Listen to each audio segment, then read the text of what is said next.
There are dozens of reasons why business coaching is one of the best investments business owners can make.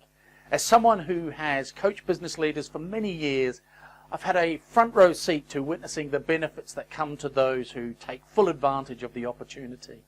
Coaching outcomes benefit the business owner personally and professionally, and also have a profound impact on employees, teams, and overall company performance. Unfortunately, there are times when business coaching doesn't produce the desired outcomes. So why would business coaching be anything but successful?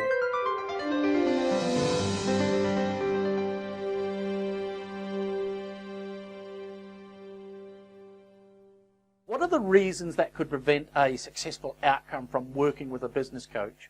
Well, here are some of the top reasons why coaching doesn't work. Number one, ownership.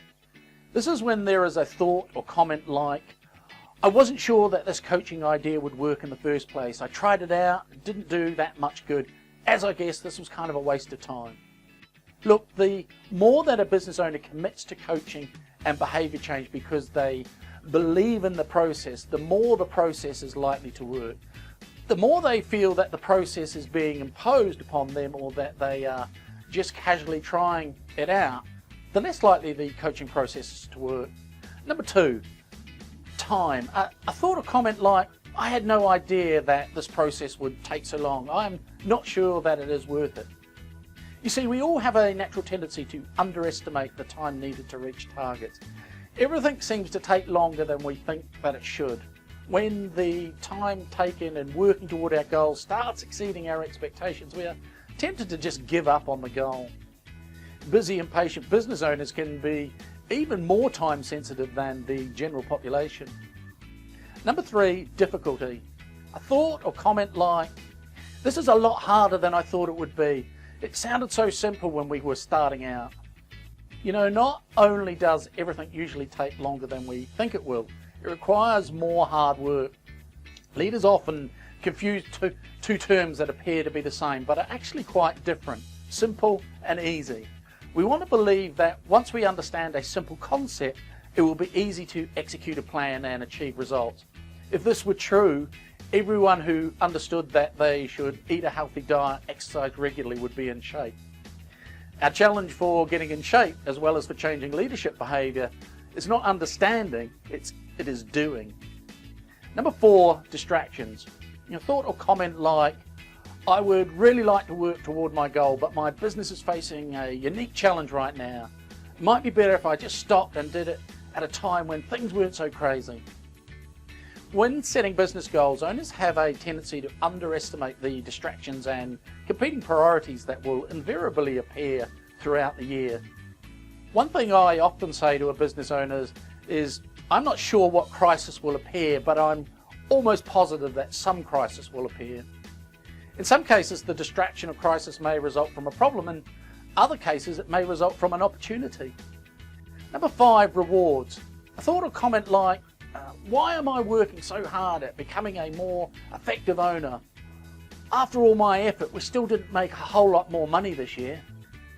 You know, goal setters tend to become disappointed when the achievement of one goal doesn't immediately translate into the achievement of other goals. It's a bit like the guy dieting who loses weight but gives up on his weight loss effort when women don't immediately become attracted to him. Number six, maintenance. A thought or comment like, I think that I did actually get better when I had a coach, but I have let it slide since then. What am I supposed to do? Work on this stuff for the rest of my life? You see, once a business owner has put in all of the effort needed to achieve a goal, it can be tough to face the reality of maintaining that changed behaviour. One of the first reactions of many dieters upon reaching their weight goal is to think, well, this is great, now I can start eating again, let's celebrate with some pizza and beer. Of course, that mindset leads to future weight gain and the yo-yo effect that is unfortunately so common in dieters. A business coach can either help business owners set goals that increase their probability of long-term success, or help them set goals that may feel good in the short term but lead to disillusionment and giving up in the long term. In reality, there is no easy answer. Real change requires real effort. The quick fix is seldom a meaningful fix. All of these messages may sound tough, but at least they are real. Successful people are not afraid of challenging goals. In fact, clear, specific goals that produce a lot of challenge tend to produce the best results. An honest, challenging business coach can help a business owner make a real difference, both in their business and their life generally. If you have any questions on this, book a complimentary 15-minute call with me at timewithshane.com. In those 15 minutes, we'll find out if you are good to go on your own or if you could use some help. I'm Shane Spears of Summit Scale Coaching. See you next time.